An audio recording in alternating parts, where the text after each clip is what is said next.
Nous allons lire Hébreux 11, Hébreux 11, 6. Seigneur, merci de nous conduire et de nous diriger pendant ce temps. Nous te recommandons toutes choses et nous prions pour que tu nous parles, Seigneur, au nom de Jésus. Amen. Hébreux 11, 6. Hébreux 11, 6. Or, sans la foi, il est impossible de lui être agréable. Donc lui, c'est Dieu, hein. Car il faut que celui qui s'approche de Dieu croit que Dieu existe et qu'il est le rémunérateur de ceux qui le cherchent. Voilà ce que nous dit la Bible. On peut lire le verset 7 aussi. Hein. C'est par la foi que Noé, divinement averti des choses qu'on ne voyait pas encore, et saisi d'une crainte respectueuse, construisit une arche pour sauver sa famille. Et c'est par elle qu'il condamna le monde et devint héritier de la justice qui s'obtient par la foi. Après, on peut lire le reste. Mais le verset qui attire notre attention, c'est le verset 6. Or, sans la foi, il est impossible de lui être agréable. Car il faut que celui qui s'approche de Dieu croit que Dieu existe et qu'il est le rémunérateur de ceux qui le cherchent. Alors, ce texte que nous venons de lire contient beaucoup d'enseignements. On nous dit que celui qui s'approche de Dieu doit croire que Dieu existe et qu'il rémunère celui qui le cherche. En quelque sorte, Dieu répond aux prières. Et le point qui attire notre attention, et c'est ça le thème de ce soir, c'est Dieu existe. Vous allez me dire, mais c'est évident. Ah, bien sûr, vous savez, avec Dieu, ce sont les choses qui sont évidentes, qui ont aussi beaucoup d'importance, qui sont profondes. Or, sans la foi, il est impossible de croire, de lui être agréable. Et on nous dit, car il faut que celui qui s'approche de Dieu doit croire que Dieu existe. Alors, si je nous pose tous la question ici, Dieu existe, qu'est-ce que cela évoque pour nous? Je pense que chacun va donner une réponse qui sera différente de l'autre. Mais ce que le Seigneur veut que nous puissions retenir, c'est que Dieu existe. C'est ça la réalité. Dieu existe. Et quand on dit que Dieu existe, c'est-à-dire qu'il existe dans la réalité de sa nature. C'est ça que ça veut dire. Quand on dit que Dieu existe, c'est-à-dire quoi? C'est-à-dire que Dieu est tout-puissant. Dieu est omniscient, il sait tout. Dieu est omniprésent, il est partout à la fois. Dieu entend tout ce qui se passe. Dieu connaît les réalités que nous vivons au quotidien. Père céleste, je te loue de ce qu'il y a sur terre. On nous dit, tu es infini dans ta grandeur, mais en même temps, tu es si proche de nos réalités. Vous voyez? Quotidienne. Et c'est ça la différence avec un roi de la terre, un prince de la terre, un président de la terre. C'est que lui, les réalités, on a posé des questions parfois. M. Bourdin, à l'époque, posait des questions au ministre en disant quel est le prix d'une baguette de pain. Mais ces gens-là, ils sont tellement loin. Ça fait peut-être 20 ans qu'il n'a pas acheté du pain. Pourtant, il en mange tous les jours. Il a des attachés, il a des gens qui viennent lui déposer le pain tous les jours. Il a la boulangerie qui vient lui... Lui, il ne sait même pas comment ça marche. Vous voyez que ce sont des gens qui sont déconnectés de la réalité physique. Mais nous, on nous dit que Dieu, lui, dans son existence, il est en même temps proche de nous. C'est ça que ça veut dire, bien-aimé. Dieu existe. C'est une réalité. C'est ça mon exhortation aujourd'hui, c'est nous dire, quand tu t'approches, c'est ça que ce verset nous dit, hein, quand tu t'approches de Dieu, ne viens pas comme quelqu'un qui ne sait pas. Est-ce que c'est ça? Est-ce que c'est pas ça? Puisque cette attitude-là conditionne le reste. Ça conditionne quoi? Le fait que tu doutes de Dieu. Mais puisque tu doutes de Dieu, pourquoi tu vas attendre quelque chose de quelqu'un pour qui tu as un doute? Est-ce qu'on est d'accord avec ça? Pourquoi tu vas avoir un doute? Pourquoi tu demandes Il y a des gens qui vont dire, bon, je pose une question, mais je ne sais pas si tu vas dire oui. Mais dans ce cas-là, ne pose pas la question. Il y a des gens comme ça. Ils sont tellement précautionneux. En fait, ils se sont préparés à ce qu'on dise non à la requête. De sorte que quand il vient te voir, il dit, bon, je te demande, je ne sais pas si j'ai le droit, mais non, mais si tu demandes. Vous voyez, parfois ça attire l'attention de celui-même à qui tu poses des questions. Il va dire, mais oui, mais si tu me demandes pourquoi tu ne sais pas si tu... Donc demande tout simplement. Et nous sommes comme ça avec Dieu. Je ne sais pas si... Mais non, on nous dit que celui qui s'approche, quand il s'approche, il doit avoir conscience que Dieu existe. Et il existe dans sa globalité tel qu'il est.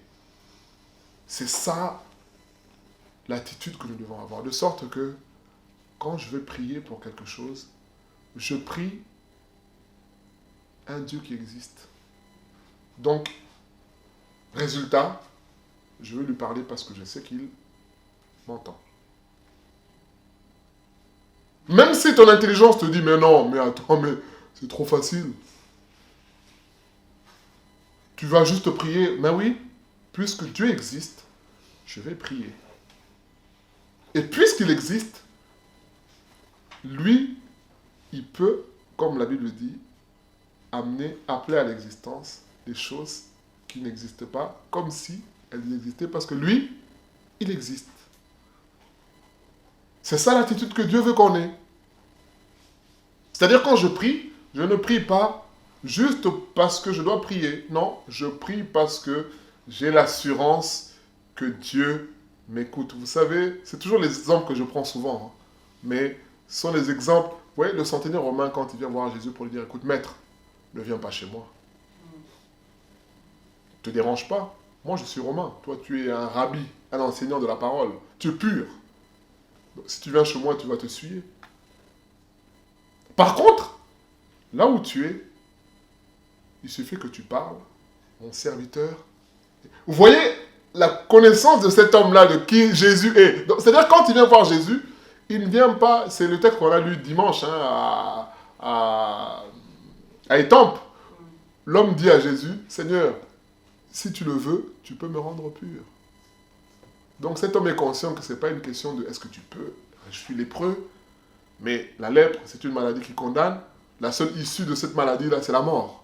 Donc il se pose, non, il vient, il dit Seigneur, il se met à genoux, il se prosterne, il dit Seigneur, si tu veux, tu peux me rendre pur. Donc c'est même pas une question de est-ce que c'est possible. Attends, moi cette maladie, j'ai eu mon cousin qui a eu la même.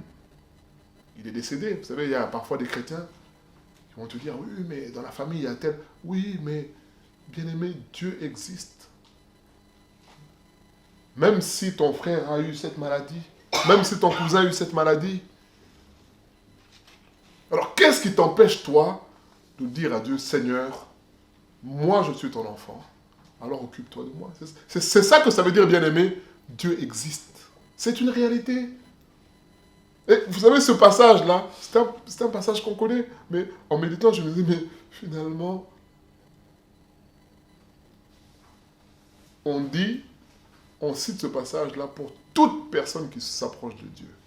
Donc, chrétien ou non chrétien, tout le monde, c'est-à-dire que quand tu t'approches de Dieu, tu dois avoir cette assurance-là que je m'approche de quelqu'un qui est réel. C'est ça. Comme j'ai donné l'exemple du centenaire romain quand il vient voir Jésus, pour lui, ce n'est pas le débat de est-ce que tu... Non, il dit non, il n'y a pas besoin que tu viennes chez moi. Regarde-moi, lorsque je parle, mes serviteurs s'exécutent. Donc toi, tu peux faire la même chose. Voilà, il n'y a pas de débat. Jésus dit, oh là là là là, même en Israël, je n'ai pas vu une fois comme cet homme. Puisque pour cet homme-là, Dieu est réel. On a lu le verset 7 où on nous dit que Noé a construit l'arche puisque pour lui, c'était une réalité. Lisez le livre de Noé, vous allez voir que quand il construit l'arche, il parle aux gens, les gens se moquent de lui. Parce que pour ces gens-là, Dieu, c'était abstrait. Il n'y avait jamais eu de pluie. C'est comme si tu vas, je sais pas moi, en Afrique du Sud, tu dis aux gens, bon, en Afrique du Sud, il y a encore le froid, parfois il y a l'hiver, mais c'est comme si tu vas au Congo, tu dis aux gens, bon, acheter des manteaux, des bonnets parce que il va neiger. Mais les gens ne savent pas ce que c'est la neige. Hein. Ils voient ça dans des photos, parfois, oh, c'est joli, mais ils ne savent pas quelles sont les réalités qui sont liées à tout ça. Ils ne savent pas ce que c'est. Alors quand tu leur dis ça, ils ne vont pas te prendre au sérieux parce que pour eux, ils n'ont jamais vu ça. Moi, je me rappelle, il y a 5 ans, je crois, il a neigé. Je pense qu'il y a des gens, 20 ans en arrière ou 30 ans, ils n'avaient jamais vu la neige en Normandie. Hein. Il y a 5 ans, je crois, 5 ans ou 7 ans où il y a eu des grandes tempêtes de neige qui sont tombées sur la France, il y a des gens qui n'avaient jamais vu ça. Et là, on nous dit, Dieu existe. C'est une réalité. Et Noé, quand il construit l'arche, lui, il est conscient qu'il y a le déluge qui va arriver. C'est une réalité. Il est conscient qu'il y aura un jugement qui va frapper les humains. Il est conscient. C'est ça, bien-aimé. Dieu existe, ça implique le fait que on va le prendre à témoin. Quand tu vis une situation, tu parles à Dieu, tu dis, Seigneur, regarde la situation. Vous voyez, c'est ce qu'on discutait tout à l'heure, avant la prière. Vous savez, il y a tellement de combats qui nous dépassent. Il y a tellement de choses qui sont embriquées les unes aux autres et qui font que, quand tu penses à l'injustice qui est dans ce monde, tu as envie de craquer. Mais de savoir que Dieu existe, ça va t'amener à faire quoi? À dire, Seigneur, je ne peux pas changer les choses par ma piété à moi, par mes bons principes à moi, mais je crois que par la prière, tu peux disposer favorablement le cœur d'un tel. Proverbe 16, qui dit quoi? Quand l'Éternel approuve les voies d'un homme, il dispose en sa faveur même les cœurs des ennemis. Mais il faut croire que Dieu existe, premièrement, et puis de deux, qu'il a la capacité de changer le cœur de quelqu'un qui est mauvais. Bien aimé, mais tout ça, vous savez, quand tu as cette conscience-là que Dieu existe, ça va t'amener à faire des prières qui soient impossibles, insensées à l'intelligence humaine. Puisque tu t'adresses à Dieu. Les gens vont dire, oh, mais tu pries pour ça. Mais oui, mais parce que je crois que Dieu peut changer les choses, bien aimé. C'est une réalité. Dieu existe. Dieu existe. Vous savez, quand dans Jean 9, l'aveugle né, lorsqu'il recouvre la vue, les gens posent la question, ils disent, mais est-ce que c'est lui, est-ce que c'est pas lui, est-ce que... Alors les pharisiens vont voir les parents pour lui dire, mais dis-nous, est-ce que c'est ton fils? Les parents se lavent les mains en disant, écoutez, il a de l'âge, posez-lui la question, il va vous répondre lui-même. Et ils vont poser la question à cet homme-là. Mais qu'est-ce que tu dis de cet homme-là? Pour faire dire à cet homme que Jésus, finalement, est faux. Oh, mais l'homme dit, mais je vous ai déjà parlé, vous voulez aussi devenir ses disciples ou quoi? Pourquoi vous ne comprenez pas ce que je vous ai dit? L'homme qu'on appelle Jésus est venu, il a fait ci, il a fait ci, il m'a dit, allez, va te laver, et maintenant, je vois. En fait, je prends cet exemple-là pour nous montrer quoi? Que le fait que Dieu existe, il se manifeste par des éléments tangibles, concrets. Mais l'humain, dans sa mauvaise foi, malgré ce que Dieu fait, il va vouloir accorder cela au hasard. Mais nous qui sommes enfants de Dieu, nous sommes la preuve vivante que Dieu existe. Psaume 19 nous dit, les cieux racontent la gloire de Dieu et l'étendue manifeste l'ouvrage de ses mains. Dieu existe, bien-aimé. C'est une réalité. Et c'est ça que le Seigneur veut nous enseigner. Croire que Dieu existe va t'amener à quoi? Va t'amener à obéir à la parole de Dieu. Vous savez, quand Jésus dit, on te frappe sur une joue, tends l'autre joue. Comment obéir à cette parole-là? C'est en croyant que Dieu existe. Ça veut dire quoi? On me gifle sur une joue. Je tends l'autre joue parce que, premièrement, je sais que ce n'est pas en agissant mal que je vais produire le bien. Le mal plus le mal ne produit jamais le bien. Ça, c'est la chair qui va te dire, oh, on t'a mal fait, fais aussi du mal. Mais celui qui croit que Dieu existe, lui, il va s'attendre à la justice divine. C'est ça. Vous savez, dans notre société ici, telle que nous sommes en France, quand quelqu'un te fait du mal, t'insulte ou te frappe, pour quelqu'un qui est respectueux de la loi, qu'est-ce qu'il va faire? Il va aller déposer. Pourquoi il va déposer plainte? Parce qu'il a confiance en la justice. Il a confiance du fait que la police va s'occuper de l'affaire, va rechercher la personne et va finalement finir par punir la personne. Tu peux l'insulter, ok, d'accord, ok, bon, ça va se régler devant le juge, voilà. Mais vous imaginez que cette justice humaine qui est imparfaite, alors les humains arrivent quand même à faire confiance en cette justice-là qui est imparfaite. Alors, à combien de forte raison, bien aimé, Dieu. Vous savez, Dieu nous en parle dans Luc 18, hein, il parle de la femme avec le juge inique. Le Seigneur dit, mais si cette femme a agi comme ça, en persévérant, parce que le but de cette parabole, c'est nous montrer, cette histoire, c'est nous montrer qu'il faut prier en persévérant, puisque nous avons affaire à Dieu qui existe. Mais cette persévérance-là, le temps d'attente peut nous faire croire que finalement, Dieu n'entend pas. C'est trop long. J'ai prié, ça ne change pas.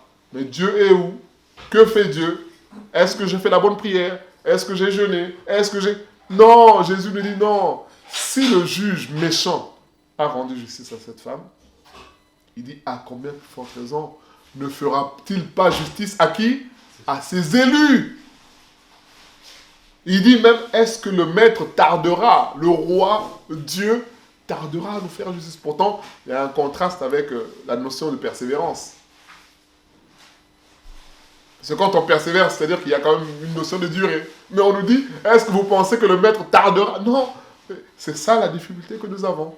Pendant cet intervalle-là, c'est là que le diable va te proposer des choses. Bah, attends, ça fait longtemps que tu attends. Bah, attends, ça fait un moment que la situation ne change pas. Mais attends, mais voilà. Mais attends, regarde, coupe par là, c'est un raccourci, ça va très vite. Fais une déclaration fausse, une fausse fiche de paye, comme ça tu as le logement. Fais. Vous voyez? Et on sort maintenant de cette notion-là que Dieu existe. Pourtant, il est là, il existe. Et cet homme-là, vous savez, l'aveugle né, quand les pharisiens cherchent à l'intimider, il dit, écoutez, moi, tout ce que je sais, hein, vous dites que cet homme-là est un pécheur. Jean 9, 31. Il dit, moi, ce que je sais, c'est que Dieu n'exauce pas les pécheurs. Par contre, si quelqu'un fait sa volonté, Dieu exauce. Vous voyez le raisonnement de cet homme-là, par rapport à la guérison qu'il a eue. Vous savez, il n'avait pas à polémiquer. Tu vas chercher à polémiquer avec une personne, toi tu étais aveugle, la personne t'a rendu la vue. Alors qu'est-ce que tu as à polémiquer avec des gens qui vont te faire croire, non, c'est pas... Mais il dit, écoutez, moi j'ai pas le temps à perdre avec vous. Moi ce que je sais, c'est qu'avant j'étais aveugle. Maintenant, c'est tout. Vous savez comment on faisait en mathématiques la preuve par 9? Voilà, tu as fait ton calcul, tu fais l'histoire de preuve pour prouver la véracité de ton calcul. C'est tout. C'est tout. Et c'est ça, bien aimé. Vous savez, les amis de Daniel, lorsqu'ils se présentent devant le roi leur dit, allez, prosternez-vous devant la statue que j'ai érigée. Il dit, roi, on n'a pas à te répondre là-dessus. Nous, on sait une chose, c'est que notre Dieu est vivant, il existe. Mais ils disent une chose, il dit, même s'il arrivait qu'il ne nous délivre pas, sache que nous refusons de nous prosterner devant la statue que tu as érigée. C'est ça, bien aimé. Quelqu'un qui croit que Dieu existe, il sait que Dieu finira par le défendre. Vous savez, c'est ce que Job dit, Job 19, 25, qui dit quoi? Je sais que mon Rédempteur est vivant et qu'il se lèvera comment? Le dernier. Mais quand on dit le dernier, c'est qu'il y a eu des premiers, mais qui vont te faire croire que ce sont eux les sauveurs, les plus forts. Mais Job dit, je sais qu'il est vivant. Je sais que mon Rédempteur est vivant. C'est ça. Il dit, je sais que mon Rédempteur, c'est le dernier, malgré la réalité bien-aimée que nous voyons, Dieu existe. Et cela va nous pousser à obéir Ça va nous pousser à craindre Dieu. Tu passes quelque part, tu vois un billet de 20 euros, parfois en caisse, quelqu'un qui sort son porte-monnaie, il fait tomber son billet. Dans ta tête, ça trotte. Ah, bah tiens, ça tombe bien. Mais quand tu sais que Dieu existe, tu sais que Dieu te voit. Tu vois, monsieur, madame, excusez-moi, vous avez fait tomber. Mais vous savez, de nos jours, la personne ne te regarde dans un nous, là. Ça existe encore des gens comme ça? Ça existe encore. Mais oui, bien aimé. Quand tu sais que Dieu existe, tu sais que même dans les coins les plus cachés de ton cœur, de ta pensée, Dieu te voit. C'est ça, bien aimé. Et puisqu'il te voit, alors tu as intérêt à jouer la simplicité et l'honnêteté avec lui en disant, Seigneur, je viens prier, mais j'ai pas envie de prier. J'ai pas envie. Alors donne-moi le goût. Vous voyez quelqu'un qui a conscience de Dieu. Vous savez, Luc 18, les deux hommes qui se présentent devant Dieu. Le publicain qui dit, ah, moi, Seigneur. Et on nous dit quoi? Non, le pharisien, pardon, qui se tape la poitrine, en disant, moi, je suis grand. Mais le publicain, on nous dit, qu'il n'osait même pas lever les yeux au ciel. Il dit, Seigneur, aie pitié de moi parce que j'entre là devant toi, mais je suis mauvais. Je suis pécheur. Et on nous dit quoi? Le deuxième a été justifié. Vous voyez, bien aimé, c'est ça. Quelqu'un qui croit que Dieu existe, son attitude vis-à-vis de Dieu aussi va le manifester. Quand tu sais que Dieu existe, tu n'auras pas peur des mauvaises nouvelles. On nous dit que le juste ne craint point les mauvaises nouvelles, son cœur est ferme en Dieu. C'est ça, bien aimé. Dieu existe. On en a parlé, je crois, une fois ici. 2 Rois 5 ou 7, lorsque Élisée et son serviteur sont attaqués. Le serviteur vient voir Élisée pour dire, Maître, maître, ils sont là, ils sont nombreux, regarde sur la montagne. Ils ont des chats, ils ont des chevaux. Vous savez, un cheval, c'est impressionnant. En Angleterre, la police utilise, pour disperser les foules, des policiers à cheval. Et j'écoutais un monsieur qui expliquait, le syndicat, il expliquait que quelqu'un qui vient avec mais quand tu vois quelqu'un qui vient vers toi avec un cheval, rien que ça, psychologiquement, ça t'impressionne. Toi, tu viens faire du trouble, tu vois 10 personnes à chevaux comme ça. Vous savez, j'ai vu ces gens-là, de temps en temps, il y en a aussi à Paris, mais de les voir comme ça, mais vous savez, c'est impressionnant. Tu n'as même pas l'envie de t'approcher d'eux. Mais tout ça, ce sont des choses psychologiques. C'est quand tu les vois, ça te donne même pas envie de t'approcher, quoi. Pourtant, ce n'est qu'un cheval. Hein. Je vous dis même pas ceux qui se promènent avec des chiens et tout ça. Mais rien que ça, le fait de voir 10 personnes comme ça qui passent à cheval, bah, ça t'impressionne. Tu te tiens à distance. Et ces gens-là qui viennent voir, qui viennent attaquer, Élisée, son serviteur, ils ont des chevaux, ils ont des lances, le serviteur panique. Il vient voir Élisée pour dire, mais qu'est-ce qu'on va faire? C'est fini, on va mourir. Il dit, oh. Il dit, Seigneur, ouvre les yeux de cet homme pour qu'il voit que ceux qui sont avec nous sont plus nombreux, en plus grand nombre. Et là, Dieu ouvre ses yeux et il voit la réalité. Bien aimé, vous voyez des gens comme Élisée, c'est des gens qui savaient que Dieu existe. Donc, toute la liste là que vous allez lire en rentrant, mettez-vous en tête que quand on dit qu'ils ont eu foi, c'est-à-dire que ils avaient la notion, la conscience que Dieu est réel. Quand on dit Dieu existe, c'est-à-dire qu'il est réel. Et il est réel avec tous les attributs de l'homme le plus fort. Et l'homme éternel. Enfin, l'homme, quand je dis l'homme, c'est dans la personne éternelle. C'est ça que ça veut dire. Donc Élisée était conscient de cela. Vous savez, quand Géasi va pour prendre l'argent de Naaman, Élisée lui dit, mais pourquoi tu as fait ça? Puisque Dieu a révélé cela à Élisée. Il dit, bon, puisque tu as pris l'argent, donc c'est toi qui as guéri cet homme, alors la maladie que cet homme avait, puisque c'est toi qui l'as guéri, bon, tu vas hériter de cette maladie-là. Vous voyez, c'est des gens qui ont conscience que Dieu existe et qu'on ne blague pas avec Dieu. C'est ça, bien aimé. Dieu existe, ça implique quoi? Que quand tu te présentes dans sa maison, là, tu viens avec sérieux. Tu viens avec sérieux. Tu ne viens pas avec légèreté.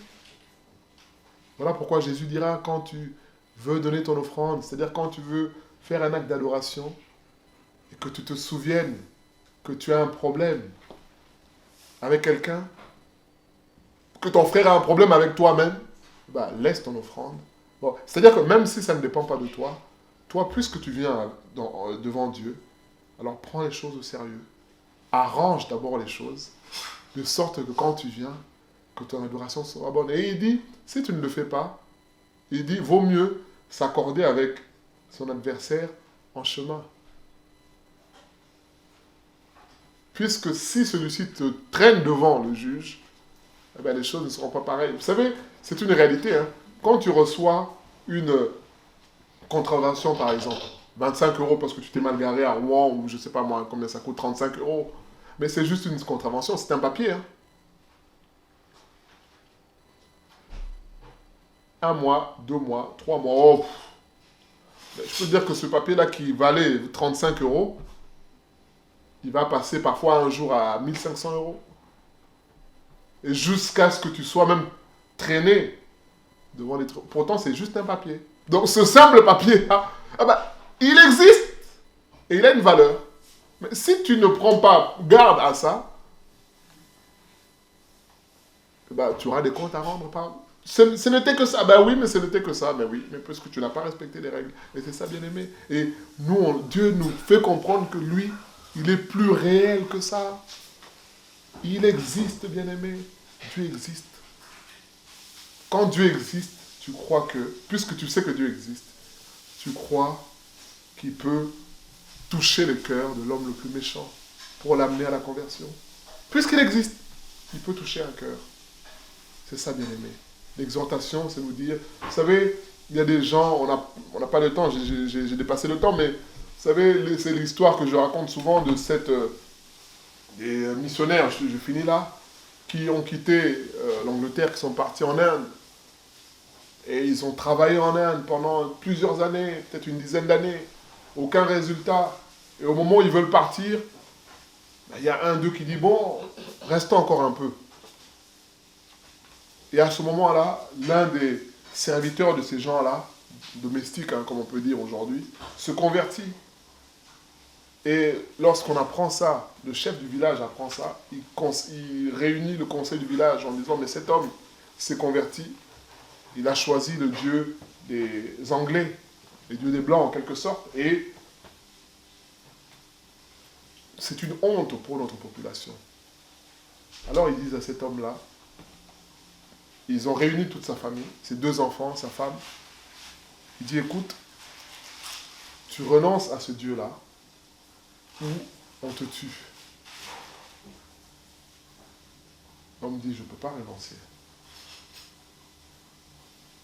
Tu renonces à ce Dieu ou je te tue. On va tuer tes enfants. On tue le premier. L'homme dit non. C'est de là que vient l'histoire de la chanson I have decided to follow Jesus. J'ai décidé de suivre Jésus. On tue le 2e enfant. Il dit alors. Il dit non. J'ai décidé de suivre Jésus. On dit maintenant c'est ta femme. On va tuer ta femme. Il dit, même si je suis seul, j'ai décidé de suivre Jésus. Et là, les 2 enfants, la femme morte, on lui dit maintenant toi, c'est ton tour. Il dit, moi, vous savez, la croix est devant moi. Le monde est derrière moi. The cross before me, the world behind. Il dit, moi j'ai choisi. On le tue. Mais vous savez, qu'est-ce qui peut amener un homme comme ça à souffrir? À voir sa famille mourir devant lui. À savoir qu'il va être tué. Bien aimé, c'est le fait qu'il savait que Dieu existe. Voilà. Et l'histoire nous raconte que, finalement, ce village-là s'est converti. Puisqu'ils ont été touchés de se dire, mais comment un homme peut avoir une position ferme jusqu'au point de mourir pour un Dieu invisible? Finalement, ils se sont convertis, bien-aimés. C'est ça la réalité. Dieu existe. Et ça doit être clair aussi pour nous que Dieu existe. Quelles que soient les réalités qu'on peut connaître. Dieu existe, ça implique quoi? Ça implique le fait que, même si les souffrances sont sur la terre, nous avons une cité qui nous attend. C'est ça, bien-aimé, la réalité. Gardons cela en tête. Quelles que soient les choses que l'ennemi peut nous montrer, bien-aimé, sachant que Dieu existe. Puisque Dieu existe, alors il peut faire l'impossible. On n'est pas obligé de passer par des moyens conventionnels. Quand je dis ça, c'est notre conscience, notre intelligence va te dire, oui, mais pour avoir ça, il faut faire ci, il faut faire... Non, puisque Dieu existe, alors lui, il peut faire autrement. Puisqu'il est Dieu. Puisqu'il est tout-puissant. La règle pour aller là, on va dire, il faut ça, il faut ça. Mais toi, tu vas passer, on va dire, allez, tu viens d'où? Allez, vas-y, passe. Voilà. Parce que Dieu existe. C'est ça, bien-aimé. Puisque Dieu existe, il peut faire l'impossible. C'est ça. Puisqu'il est tout-puissant. Nous allons prier pour que Dieu nous aide, bien-aimés, à réaliser cela. Et que cela ne soit pas juste un savoir, mais que ce soit quelque chose que nous allons pratiquer. Peut-être que tu manques d'amour, tu as de l'amertume dans le cœur. Bon, sache que Dieu existe. Et puisque Dieu existe, tu peux lui parler. Tu peux lui dire, Seigneur, j'ai de l'amertume dans mon cœur. Il y a quelque chose qui me froisse. Il y a quelque chose qui me dérange. Il y a quelque chose qui me gêne. Seigneur, aide-moi. Seigneur, nous prions pour te dire merci pour ta parole et merci pour ton aide. Que ton nom soit béni. Pour cette parole qui nous rappelle que tu es réel et que tu existes. Avec tous tes attributs, Seigneur. Tous tes attributs. Aide-nous à réaliser cela, Seigneur. Que cela nous pousse à aimer autour de nous, même les méchants. Puisque tu existes, Seigneur, nous savons que le méchant ne peut pas avoir le dessus sur nous. Puisque tu existes, nous savons que tu nous protèges contre, Seigneur, tout mal. Puisque tu existes, nous savons que tu peux toucher le cœur de l'homme le plus méchant. Puisque tu existes, nous savons que tu peux t'occuper de nous, Seigneur. Puisque tu existes, nous savons que tu peux intervenir dans nos problèmes, Seigneur. Puisque tu existes, nous savons que tu peux toucher le cœur de celui qui ne nous est pas favorable, Seigneur, mais en notre faveur. Puisque tu existes, nous savons que tu peux transformer le mal en bien, Seigneur. Que ton nom soit béni pour ta grâce et ta fidélité. Amen. Amen.